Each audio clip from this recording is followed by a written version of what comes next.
Well, a very good afternoon, everybody. I'm just going to wait for people to log on to the call. It's just gone 5 o'clock.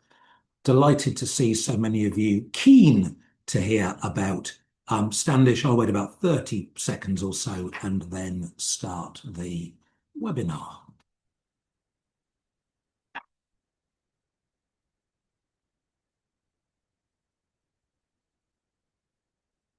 For those just joining, just going to wait another 20 or so seconds watching the participant numbers tick up, and then we will start.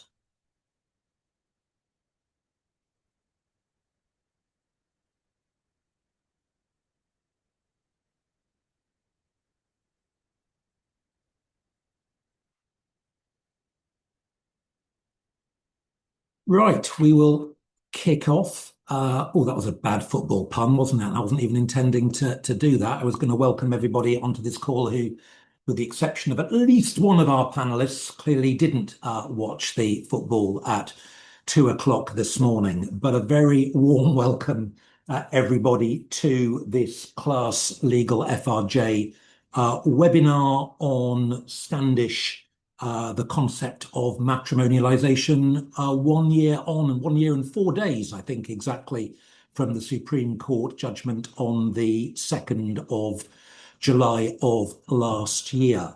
I am chairing this afternoon's webinar, and I am delighted to welcome our three speakers this afternoon, joined by Philip Barnsley, who leads the family team at Higgs LLP, specialising in high-value, complex financial and property matters upon divorce, former member of Resolution National Committee.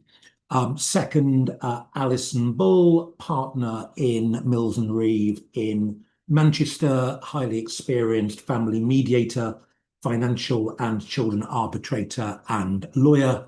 And Jonathan Nosworthy, senior junior financial remedies specialist at St Philip's Chambers in Birmingham. I'm the only one of the men who's not wearing his jacket. That's because certainly in London today, it's not quite the heat wave of a couple of weeks ago, but not far short. I'm told it's slightly cooler in the Midlands and further north, but that's my excuse, and I am sticking to it. Over the course of the next hour, we're going to talk about all things Standish and Standish related.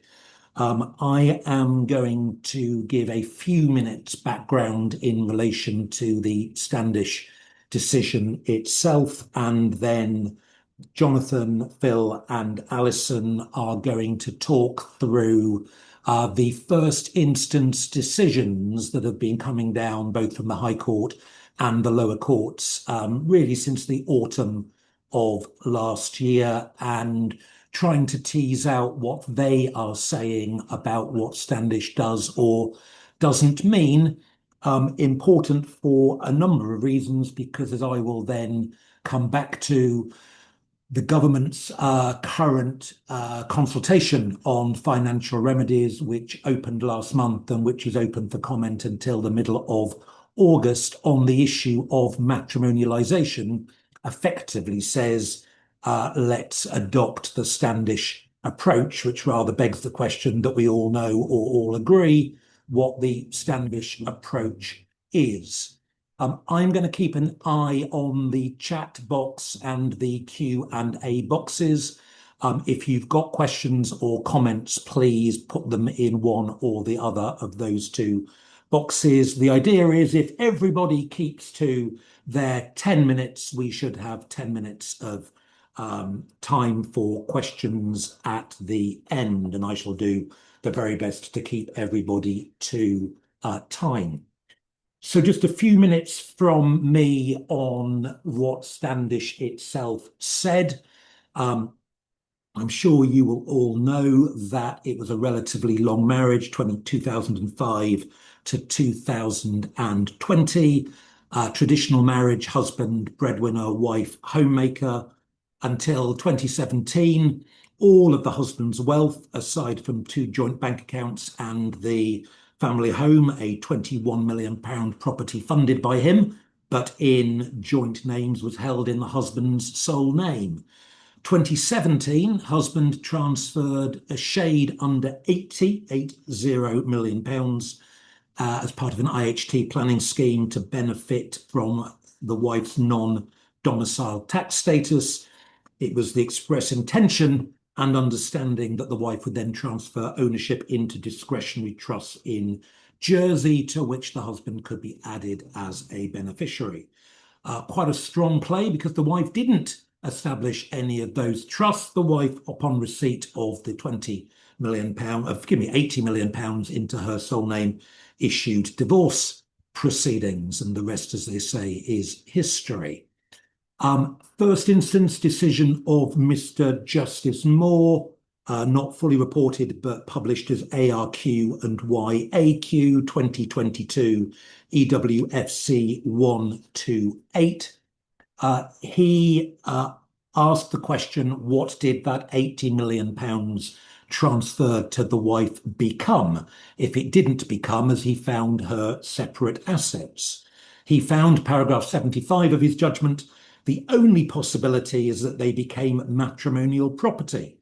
I am, however, equally clear that this does not mean that the matrimonial property is automatically shared equally, a phrase that no doubt will come back and we will be considering later on in this webinar.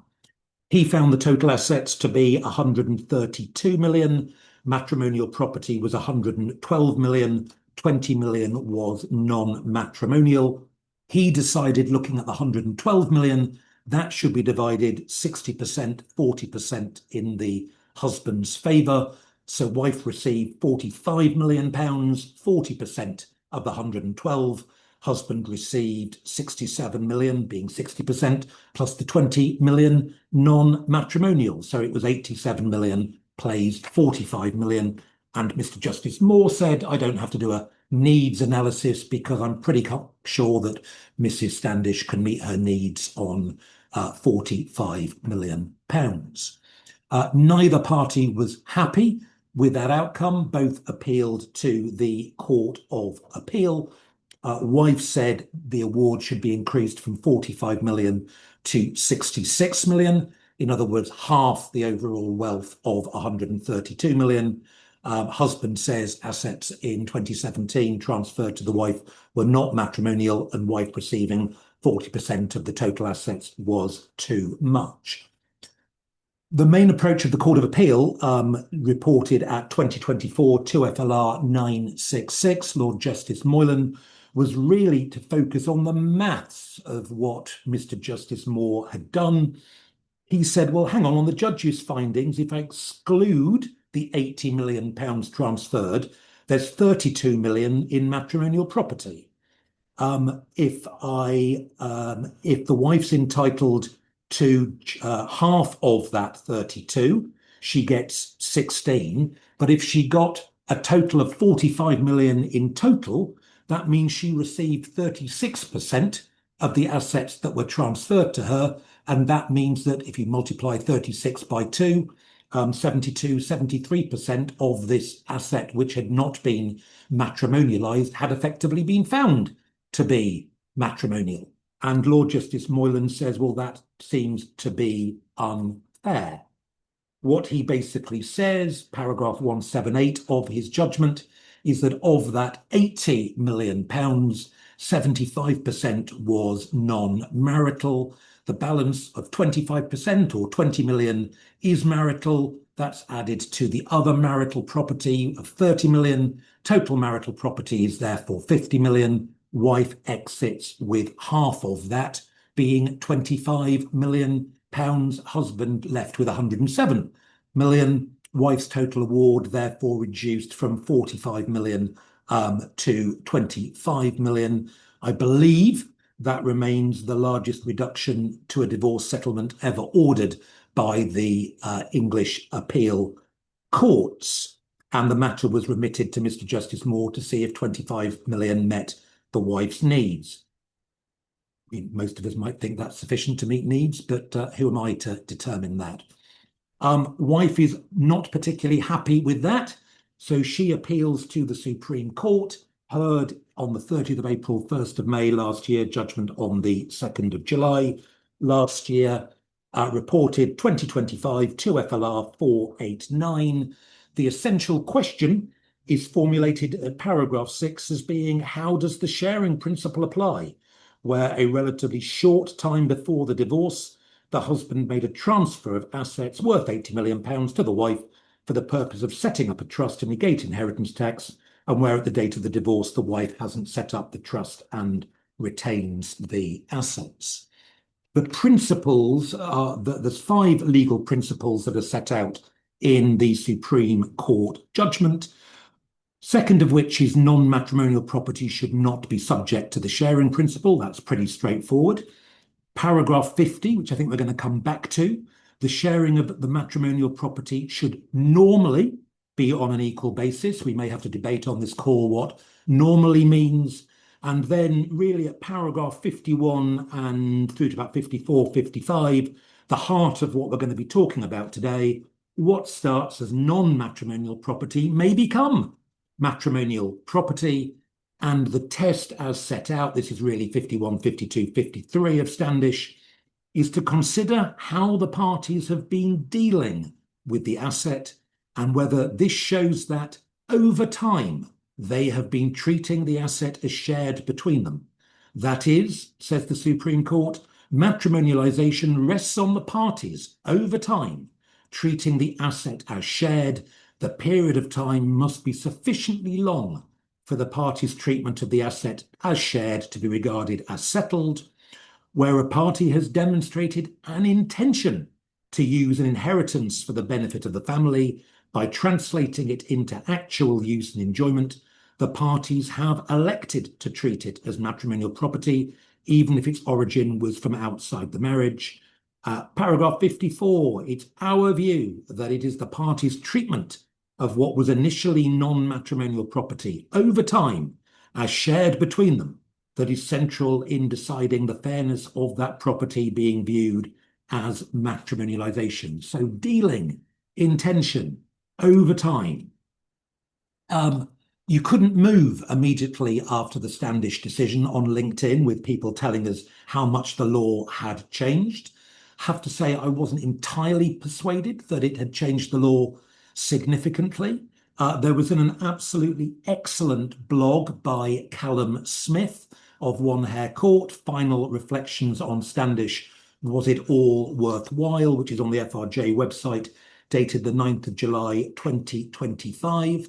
And he asked questions that I'm about to hand over to Jonathan, Philip and Alison about, well, if matrimonialisation signifies an irreversible transformation of a character of an asset over time, and if the importance of the source of an asset diminishes during that period, does that mean there seems to be no good reason to reflect the source of the asset that by the time it has been matrimonialised is of minimal or no importance? To put the point another way, did Standish leave us in a situation that it might be more difficult to matrimonialise an asset, but if an asset has been matrimonialised, then there is no reason other than to divide it equally? And I think that's where quite a lot of the tensions have been in the first instance authorities. Do you have to make the decision to depart from equality at the stage of between matrimonial and non-matrimonial, or if it's been matrimonialised, can you still depart from equality? The government seems to think it's absolutely clear because, as I'm going to say later, that's the basis of its consultation. But we will now see, starting with the authorities from last September, how the Standish test has been played out in practice. Do ask questions, do put something in the chat. The joy of chairing this is I can avoid all the difficult ones and ask Jonathan Nosworthy for the answer, to whom I hand over now. Jonathan. Thank you. The first case we're going to consider is ED and AP, a decision of His Honour Judge Hess, sitting on the 23rd of September last year as a Deputy High Court judge. So this authority is citable. It's useful and interesting for a variety of reasons. Leaving aside the Standish point, it provides a helpful, succinct summary of the general law referable to financial remedy proceedings.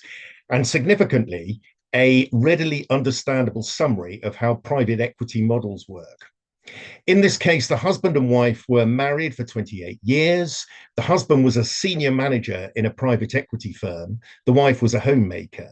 The parties had 4 adult children. His Honour Judge Hess divided the parties' assets into 2 categories. Category 1 comprised existing assets and liabilities valued at over 22 million. This included the family home worth about 6.7 million, which was held in the parties' joint names. Category 2 comprised of contingent assets and liabilities, mainly future carried interest or the carry that the husband might receive for his work with private equity funds. The wife sought to retain the former family home as part of an equal division of the Category 1 assets and to receive an equal share of most of the Category 2 assets. The husband proposed selling the former family home and dividing the proceeds, and that the wife should receive varying percentages of the Category 2 assets. His Honour Judge Hess approached the 2 different categories as follows. Category 1 assets were matrimonial, accrued during the course of the marriage. Equal sharing was applied pursuant to the Standish principles. Each party would receive a little over 11 million. The former family home would be transferred to the wife. However, to reflect the estimated purchase costs of £400,000 that the husband would incur by buying a new home, the judge adjusted the equalising lump sum due from the husband to the wife to take that into account. And that followed the decision in OS and DT. Category 2 assets would be divided on a well sharing basis to avoid unfairness, given the high level of contingent assets in the case. His Honour Judge Hess adopted a broad as well as mathematical calculation, endorsing Mr. Justice Cohen's approach in ES and SS to identify the extent to which the assets were the product of marital endeavour. He noted that one party's endeavour that post-state separation cannot be characterised as marital endeavour, and he relied on C&C in that regard. On this basis, it was appropriate for the wife to receive differing percentages of the sums the husband might receive from the carry. For example, 50% where the carry predominantly resulted from marital endeavour, and 30% where there was significant post-separation endeavour. His Honour Judge Hess disagreed with Mr. Justice Mostyn's purely mathematical formula for dividing carry as set out in A&M. He highlighted that the way that carry is awarded, earned, and vested is not a linear reflection of endeavour that is acceptable to a straightforward mathematical formula. The second case we're going to look at is the case of RKV and JWC. This was decided by Recorder Reese Taylor, sitting on the 14th of November of last year in the CFC. This case is non-citable. However, this long, highly readable and carefully considered judgment provides a solid example of how Standish is being applied at the coalface. The facts were as follows. The parties began their relationship in around 2000. They married in November 2005. Both had previously been married and they had 2 children. The marriage lasted approximately 18 years or longer when cohabitation was taken into account. A property, referred to as Property 1, had been acquired in 2001 prior to the marriage. It was registered in the wife's sole name.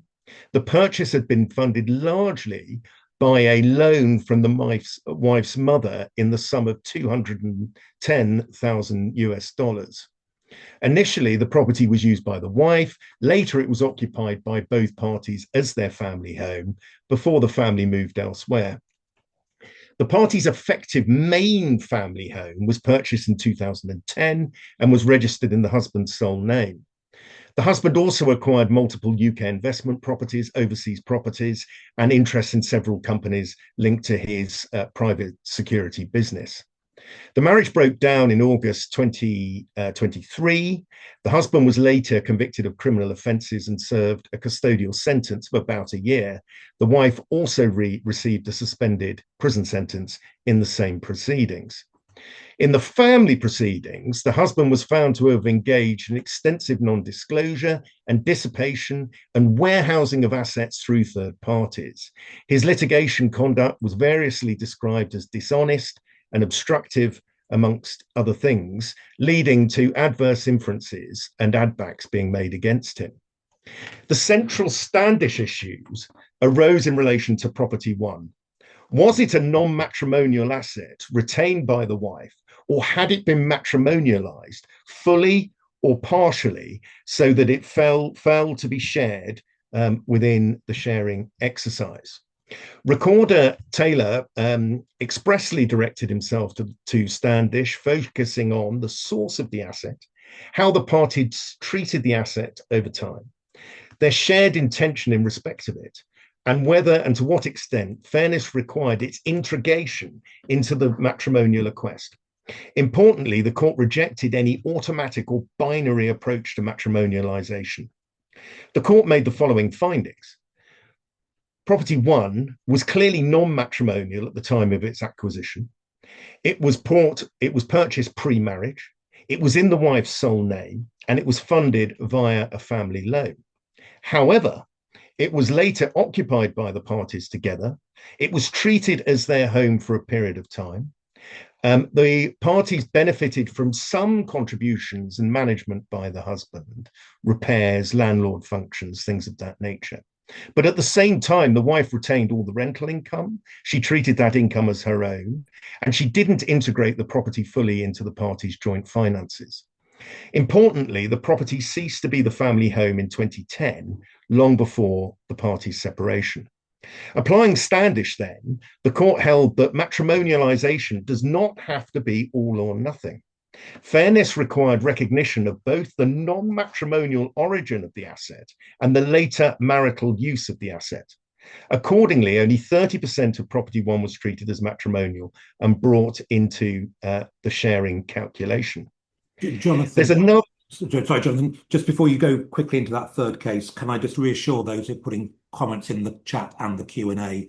Of course, I had one job, didn't I, at the outset of this webinar, and that was to tell everybody that full notes with details of the cases and citations will be circulated with a recording of the webinar tomorrow. Sorry to interrupt you, Jonathan, as you go on to that third case.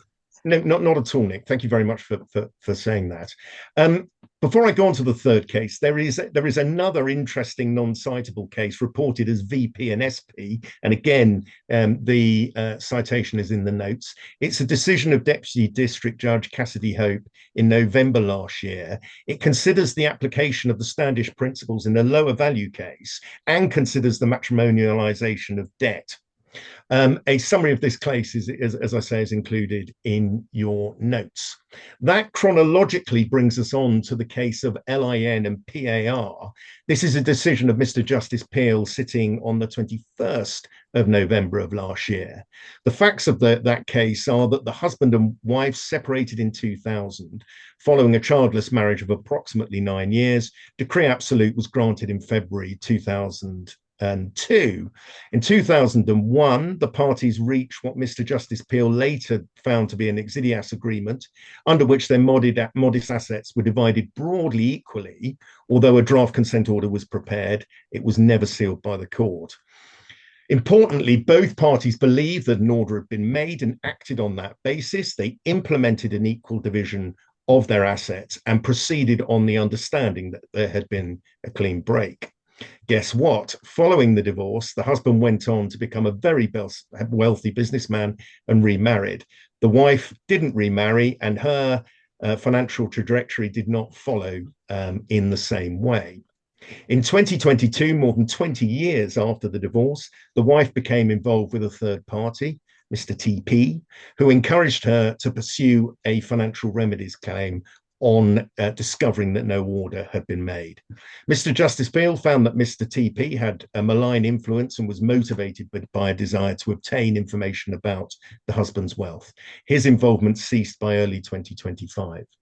The wife initially sought extensive relief, including £10 million for her income needs. But by 2024, she confirmed that her claim was capped at £5 million and advanced the case solely on a needs basis. No sharing claim was pursued. The husband's primary position was that the wife should be held to the 2001 agreement and her claim should be dismissed. The wife had modest assets and significant debts. She had an earning capacity of about £100,000 a year. The husband relied on a millionaire's defence, accepting that his wealth exceeded 100 million and he could reasonably meet any reasonable order. Mr. Justice Peel found that the parties had entered into a binding exilias agreement in October 2001, consistent with White and White, dividing assets broadly equally. He concluded that drafting issues did not undermine the substantive agreement. The wife had accepted the husband's proposal in January 2002. It was a mystery as to why the order was never sent to the court, but critically, both parties believe that an order had been made and acted on it. The party exited the marriage with negligible assets, achieving what they believed to be a clean break. The wife sought to reduce the weight to be put on the agreement by alleging undue pressure, material non-disclosure, failure to implement the agreement. Mr. Justice Peel rejected each of these arguments. Allegations that the husband failed to disclose interest in Company E were also rejected. The wife was aware of the existence of this company. It was illiquid at the time, and any non-disclosure would not have led to a materially different outcome. Although the case turned on delay, agreement and needs, Mr. Justice Peel expressly considered Standish when addressing the wife's argument that the husband's later acquired wealth, in particular his shares in Company E, had become matrimonialised. Applying Standish, Mr. Justice Peel held the husband's shares in Company E were non-matrimonial property. They were acquired long after the parties' separation. The wife made no contribution to them, direct or indirect. There was no basis on which they could said to have been matrimonialized. And so the court made no financial order in favor of either party, effectively making a clean break. So that deals with the first 3 or 4 post-Standish first instance authorities that we want to deal with. Jonathan, thank you very much indeed. I note that Matthew Richardson has put in the chat, arguably we have been doing partial matrimonialization arguments for years by ring fencing pensions. I think he may have a point about that. Phil, yeah. Could we, on the authorities that follow, can we do partial matrimonialization? Pick up the baton. Good question. I think we'll come on to that. And I think Alison will talk a little more around that. My first case I want to talk about is LP and MP, the decision of Mr. Justice Cusworth, which I think everyone probably thinks is a conduct case. Because it's been much heralded as being quite innovative and forward-thinking when it comes to conduct. I think the facts on that case are quite extreme. Sustained deception, fraud, coercive controlling behaviour, false allegations, serious abuse. The wife was accused of targeting the husband when he was extremely vulnerable and claimed, in fact, to be on the fast track to being a High Court judge. If such a thing were to be desirable. A friend of Lady Hale, of Lord Wilson, of the late Sir James Mumby, and Tony Blair. I'm sure if it was today, she'd also claim to be friends with Harry Kane and Jude Bellingham, but she was not. For us, I think as practitioners, I think the wider significance is that I think Mr. Justice Cusworth didn't treat conduct as a freestanding punishment. He looked at it in his judgment, and I think it's better to look at the judgment as a post-Standish exercise in identifying the property actually subject to sharing, asking whether equality remained fair, and then viewing the outcome through the lens of conduct, contribution, and financial reality. The facts in the case were the parties married in 2011, separated in 2023. Husband had entered the relationship with very substantial wealth, around 21.6 million. By the time it got to the final hearing, that was about 22 million, excluding around 2 million, which had been set aside for their child. Wife bought only one property to the marriage and had made no meaningful financial contribution to either the creation or the preservation of the wealth held by the husband. There were 2 properties that were really quite important in this case. They were both former matrimonial homes, both in joint names, one called Park Street and one North Farm. Park Street worth around £4.3 million, North Farm worth around £2.9 million, although it included some adjoining farmland, and without that farmland, it was valued at 1.95 million. The adjoining farmland was held jointly with North Farm, but it was treated differently because of its commercial character. So how did Mr. Justice Cusworth apply Standish in this case? He separated out what he thought was truly matrimonial from what was not. The former homes were both treated as matrimonial assets, and therefore prima facie were subject to the sharing exercise. By contrast, the farmland adjoining North Farm was not treated as matrimonial, and merely because of its association with the home and its title structure, he didn't consider that to be matrimonial. I think that obviously reflects the Standish emphasis on source, treatment, purpose, rather than on formal ownership. But it's also, I think, at that judicial derivation and a nod to this concept of matrimonialisation doesn't have to be all or nothing. And I thought that was quite an interesting theme picked up in this case. Conduct, going back to that point, was clearly extreme and it plainly mattered. But the award wasn't framed as a punishment for bad behaviour. The court treated conduct as part of the fairness exercise in Section 25, alongside the source of wealth, contribution, prior extraction of funds, and the party's needs. The case, I don't think, should be cited as authority for a proposition that abusive behaviour automatically reduces the award, nor, however, should it be treated as a general relaxation of the conduct threshold. The behaviour was found to be obvious, gross, and sustained, and it had a practical financial consequence. The husband had made payments to the wife as demanded by her, assets had been moved or spent, and the court had to consider the economic effect of coercive control, where every consequence could not be precisely quantified. So what happened? Wife's notional equal share of the matrimonial assets was reduced by 40%, leaving her with a 60% of the notional half share, or around 1.99 million. That was then further reduced by 900,000 to reflect sums she'd already taken or had been transferred to her or spent. Her needs were not assessed generously, and the court declined to maintain the marital standard of living. The headline, I think, for this case is not simply that bad conduct cost the wife 40%. I think the more accurate lesson is that after Standish, the court will be quite disciplined about what's truly matrimonial. But once within that sharing exercise, it will not ignore exceptional conduct, unequal contribution, and the economic reality of coercive control when dealing with fairness. Second case I want to talk about is RRE and JPR, a decision from January of this year handed down by Sir Jonathan Cohen, having heard it in December of last year. The case concerned a very long marriage, substantial assets, most of which had originated because of the husband's family wealth, but also, interestingly, a reparation payment from the German government, which arose as a result of husband's family having to flee Nazi Germany in 1935 and their banking business having been undersold hugely as a result. During the marriage, significant sums were transferred from the husband into trust structures and other arrangements held in the wife's name.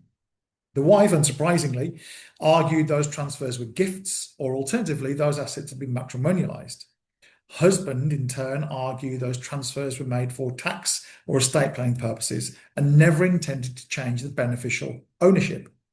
So, applying Standish, Sir Jonathan Cohen faced and focused on three important questions. Firstly, where did the wealth come from?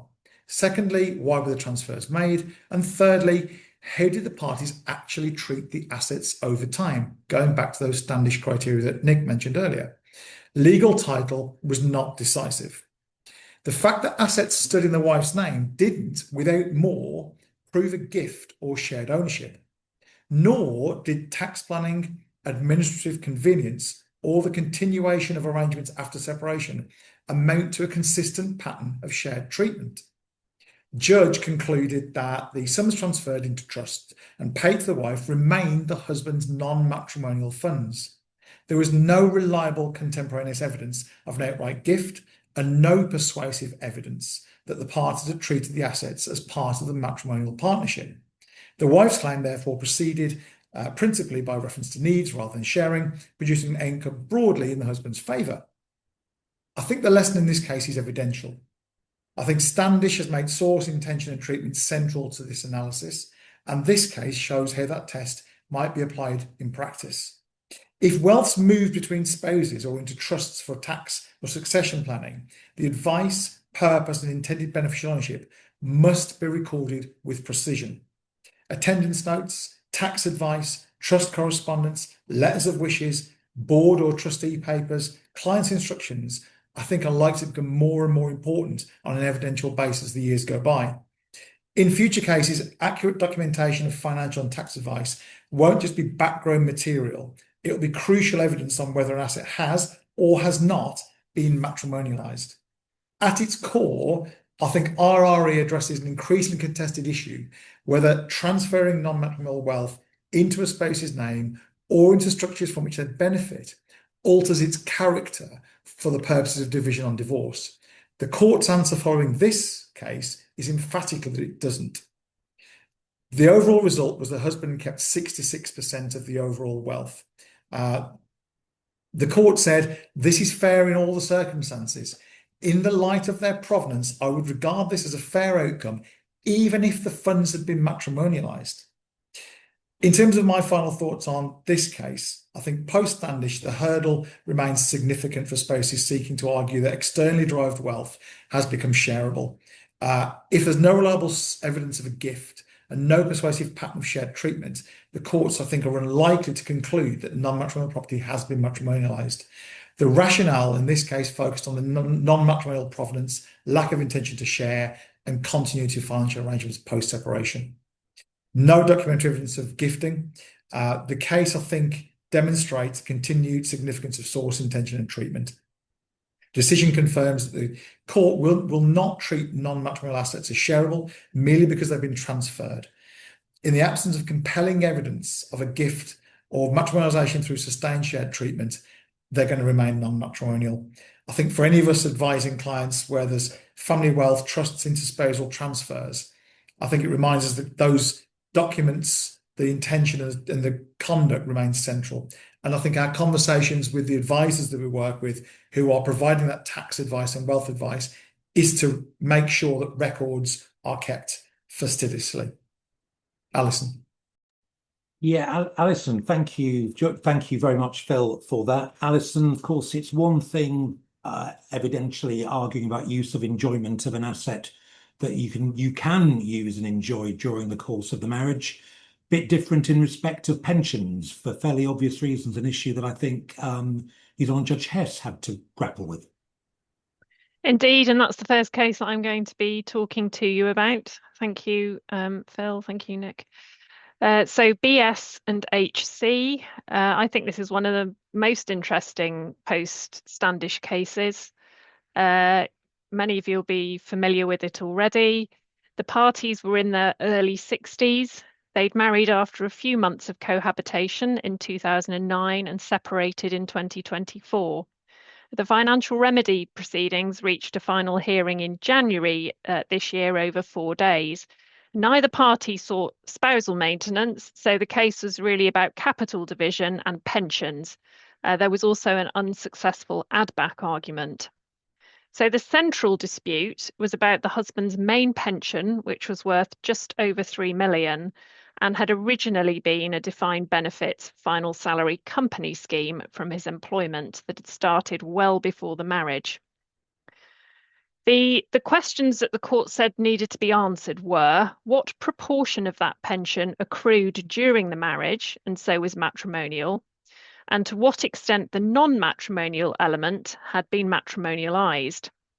The first question, which tends to be more straightforward in most cases, was more complex here because the husband had accrued service for only 3 years after cohabitation began, until 2012.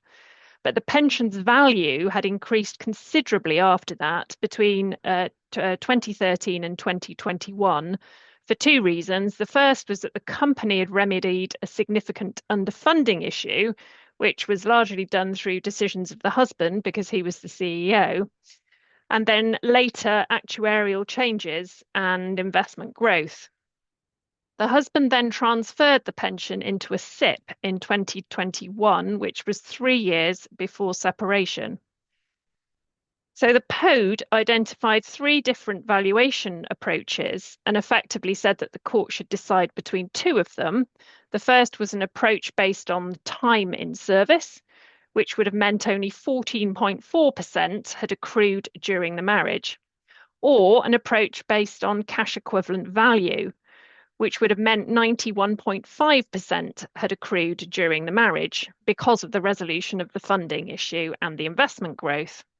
So in broad terms, and not surprisingly, the husband preferred the first approach and the wife preferred the second approach. And His Honour Judge Hess said that weighing all matters, his broad conclusion was that it was fair to regard 55% as matrimonial and 45% as non-matrimonial, which perhaps coincidentally or not is pretty close to the midpoint between those two positions, which would be 53%.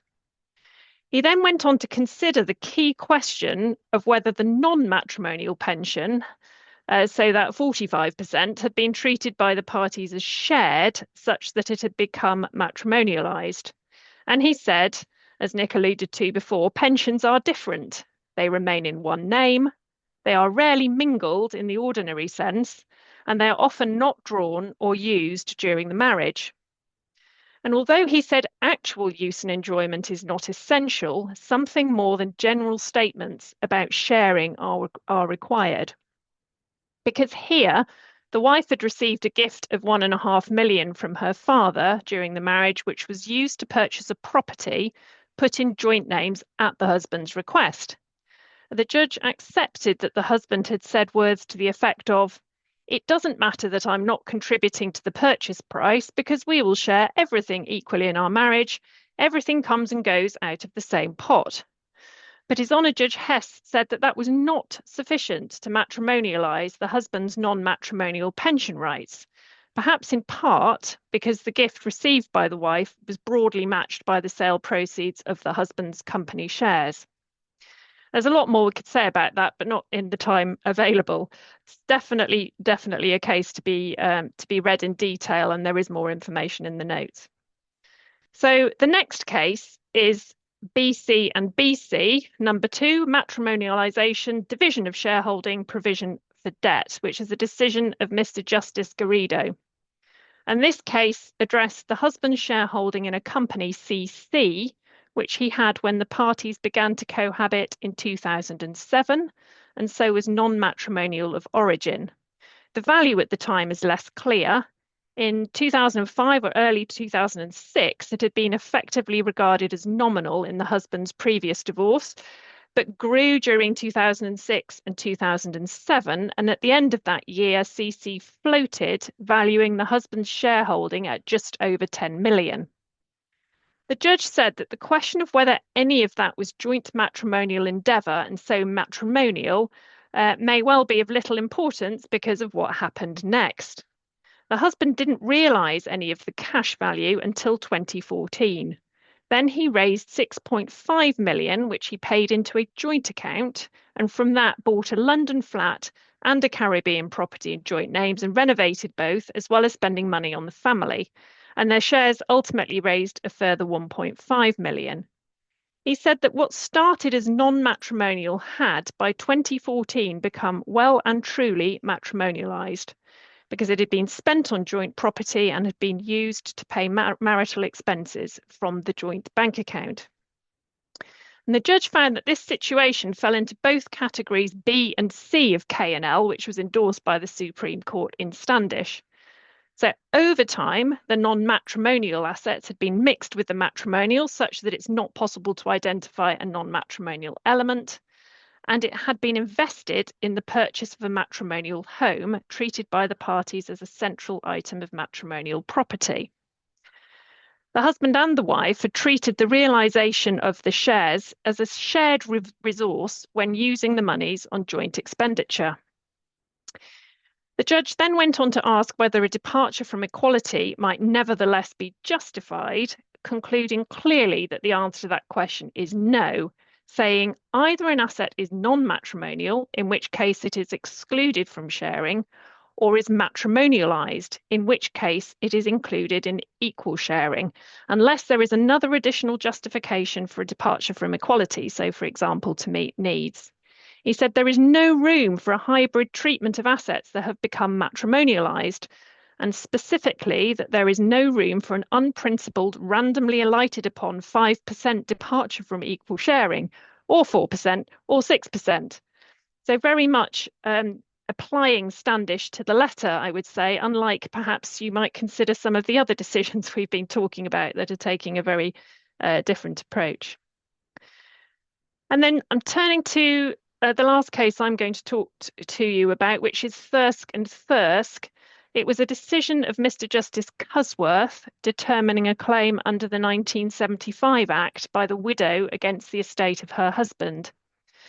The first defendant was one of the executors and the residuary beneficiary, 36-year-old son of the deceased from a previous relationship, represented by colleagues of mine. The case involved assessing whether reasonable financial provision had been made for the widow under the deceased's will, which of course requires applying the divorce cross-check, which is where Standish came into it. So the couple had started living together in 2003. There was an age gap between them of about 32 years. The wife was 24 when they started living together. The husband was a landowner, owned a farmhouse, farmland, and a pub, all of which emanated from an inheritance in turn from his father and had increased in value considerably due to development potential arising from a new local plan. After 18 years of cohabiting, in March 2021, they married. Various land transactions had taken place during those 18 years, benefiting again from further planning law changes. And unfortunately, the husband died in a tragic accident just over a year after the marriage. He'd made a will about 10 weeks before his death, giving his wife 2 cars of her choice. The ones she chose totaled a value of nearly £500,000 for probate purposes. The right to occupy their current family home, a farmhouse, rent-free for life, or until cohabitation or remarriage, and a lump sum of £5 million outright. The estate was just over 30 million, and 9.1 million of that was owned pre-relationship and was non-matrimonial. The rest was acquired later, but none would have been possible without the inheritance and changes to planning law. And the widow sought over 50% of the assets for her capitalised needs. Mr. Justice Cusworth considered the sharing principle and Standish, observing that judges had not been dividing matrimonial assets unequally, but rather determining that some proportion of the assets had retained their non-matrimonial character, depending on the facts, the scale of the non-matrimonial contribution, and how the assets were used during the marriage and for how long, and whether, and if so, to what extent the introducing party intended the asset to be treated as shared. He said intention will usually be relevant, if not determinative, and may be overridden by the reality of how an asset has been treated. Now, interestingly, I think the short length of the marriage was relevant. So cohabitation and marriage were not seamless in this situation when interpreting the intentions and expectations during the relationship, as were various statements made by each of the couple to their solicitors about an intended postnup and a potentially different will and also an earlier will. Mr. Justice Cusworth excluded the pre-acquired non-matrimonial assets and said the remaining assets, so just over 20 million, were susceptible to sharing in part on the basis that between 1/3 to 2/3 had been matrimonialised. Since half of either would be less than the first defendant's open offer, the order would reflect that open offer, which was as per the will, but with the house outright. So he didn't need to consider further exactly how much had been matrimonialised. So I'll hand back now to you, Nick, to talk about the government consultation, and good luck with codifying Standish as part of that. Well, thank you, Alison. And again, thank you, Jonathan and Phil. Just before I come to the consultation, we've got about 11 minutes left. Jessica Reed asked whether the ratio in K&L, is that still good law? Was it impliedly overruled by the Supreme Court in Standish, where the income from for example, where the income from an entirely non-matrimonial asset has supported the family? Now, I think we can all think of 2 first instance decisions of Mrs. Justice Roberts, I think.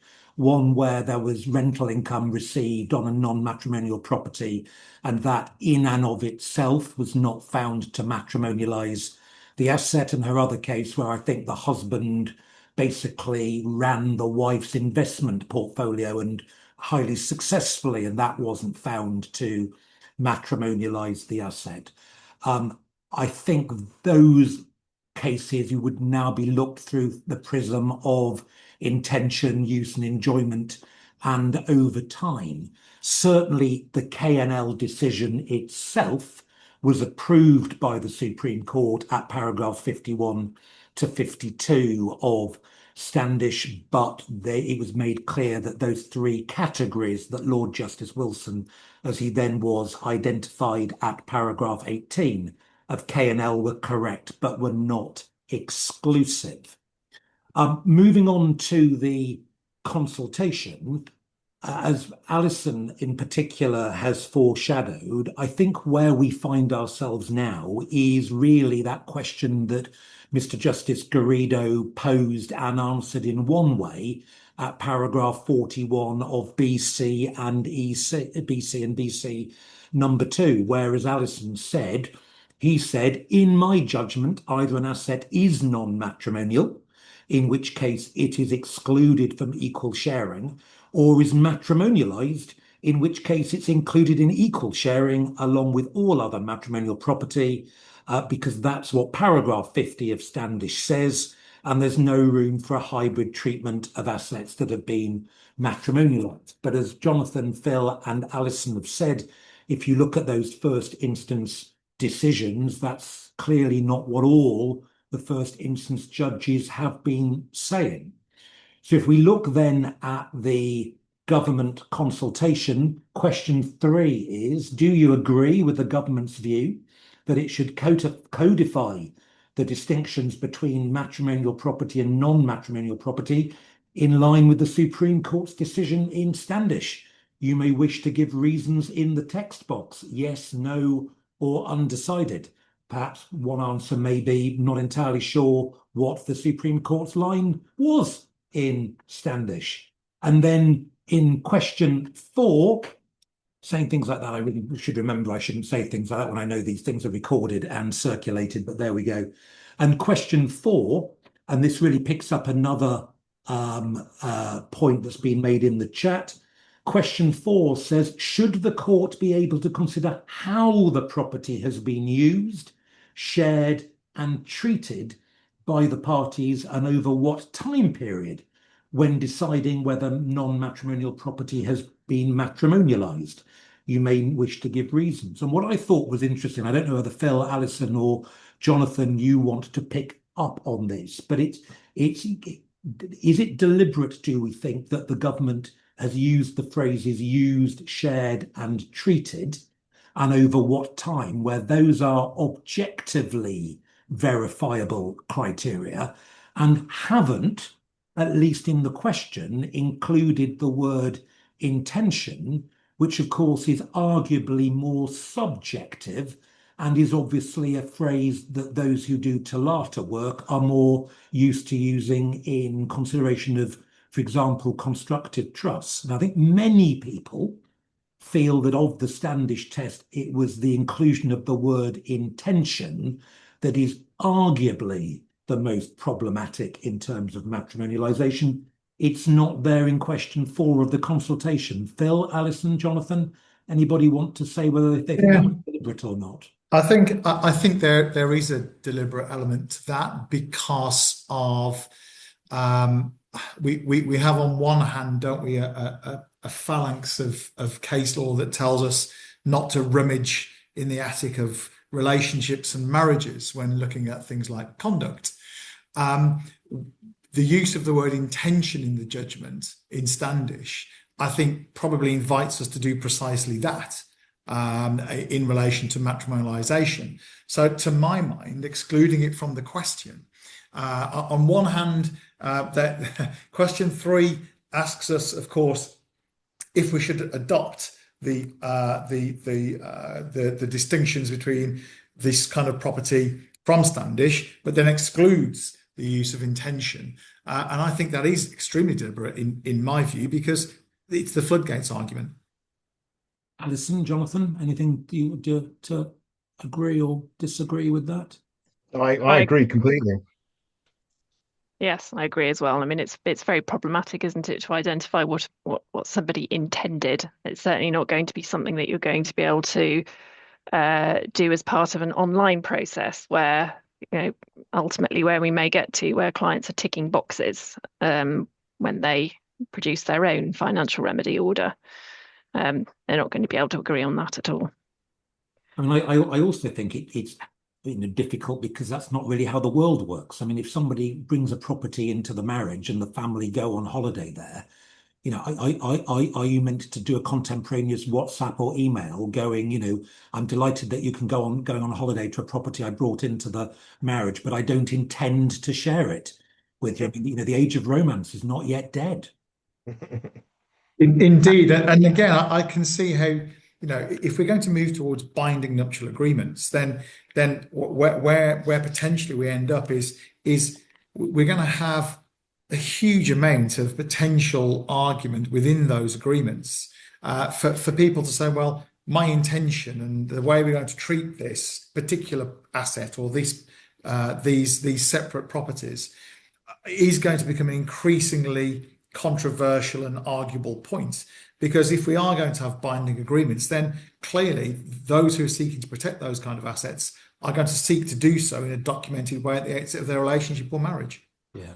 Where do all three of you stand on that question about whether the division between non-matrimonial and matrimonial can only take place before you decide the category, on the basis that if you find it to be matrimonial, you then have to share equally? I have to say, bearing in mind that I think it's paragraph 85 of Hart, if I remember correctly, when Lord Justice Moylan reminded us all that assets could be hybrid and that they're judicial constructs. I wonder whether the inflexible way of saying if it's matrimonial, it has to be divided equally is likely to find favour with many first instance judgments. I can see, Jonathan, you're shaking your head there.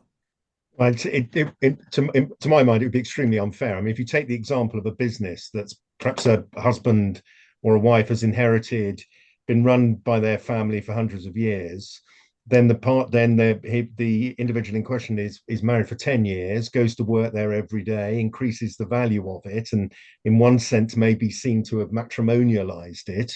It seems very unfair if then the value of his business or her business is shared precisely equally when there was a significant amount of premarital endeavour. But which way do you cut? Do you come down and say the judge therefore should find it's mostly non-matrimonial and the bit that's matrimonial is shared equally? Or do you come down by saying the judge can find it as being a matrimonialized business, but then share it unequally? Or do you say doesn't actually matter because the judge starts with fairness and works backwards? The latter. I mean, it's all about fairness, isn't it? Doesn't matter how they get there.